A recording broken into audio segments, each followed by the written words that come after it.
Trabaho ba ang focus o sadyang busy lang? Base kasi sa pinakauling survey ng Social Weather Stations o SWS na inilabas nitong Miyerkules, nananatiling mababa ang bilang ng mga Pinoy na nagsasabing sila ay very happy sa kanilang buhay pag-ibig. Lumabas sa survey na 46% ang nagsabing sila ay very happy sa kanilang love life. 40% naman ang nagsabing could be happier o maaari pa sanang mas sumaya.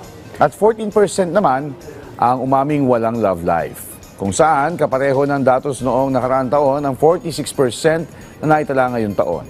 Ito rin ay tinuturing na pinakamababang antas mula ng simula ng SWS ang pagtatanong tungkol dito noong 2004. Kapansin-pansin din ang pagkakyat ng bilang ng mga nagsasabing maaari pa sanang sumaya mula 36% patungong 40%. Ang fourth quarter 2025 Social Weather Survey ay ginawa sa pamamagitan ng face-to-face interviews sa 1,200 na matatanda sa buong bansa at may sampling error margin na plus-minus 3%.